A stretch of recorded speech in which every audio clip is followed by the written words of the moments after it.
Kunin muna ang loob ng amo bago pagnakawan. Ganyan po ang modus umano ng isang kasambahay na nilimas daw ang laman ng kahadiyero ng kanyang pinagsisilbihan. Nahulikan po ang estilong bantay sa lakay ng kasambahay at nakatutok si Emil Sumangil, eksklusibo. Nag-iisa lang noon sa loob ng bahay ang suspect na kasambahay nang makunan siya ng CCTV camera habang dahan-dahang pumapanik patungo sa kwarto ng kanyang amo. Dinukot niya ang susi na nasa loob ng flower vase. Sumulyap muna sa CCTV camera, saka sinusian ng pintuan. Nakapasok siya sa kwarto ng walang bulilyaso. Mukhang may kateks pa nga ito. Alam niya rin ang taguan ng susi ng steel cabinet, kaya agad niya itong nabuksan. Sunod niyang dinistrongka sa loob lamang ng ilang segundo ang kahadiyero gamit ang screwdriver. Nang mabuksan na niya ito, kinuha na niya mamakaling designer bag ng kanyang amo na nasa dresser. Saka dito niya isinilid ang lamang alahas at pera na nasa loob ng safety vault.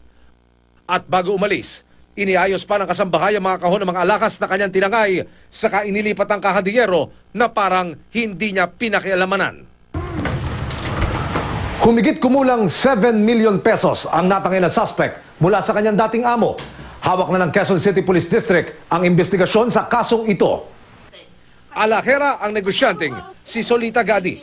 Nagsumikap daw siya para makapagpundar ng ipon at mga alahas at di niya sukat akalain tatangayin lamang ito ng taong itinuring niyang di na iba sa kanyang pamilya. Ang aking puhunan, dugo at pawis.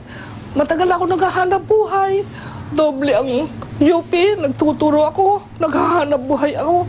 Yung mga customer ko mayayaman, nagtityaga akong maghintay hanggang alauna bago dumating yung customer ko para mag-issue sa akin ng bayad. Nag-file na ng reklamo si Gadi laban sa kasambahay na suspect na si Wendy Ray Nevado Talatayog. Iniimbestigahan ngayon ng QCPD kung may iba pa itong kahalintulad na mga kaso.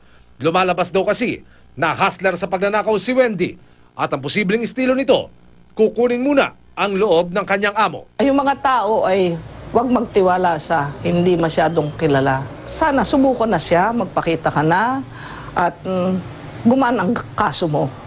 Emil Sumangil, nakatutok, 24 oras.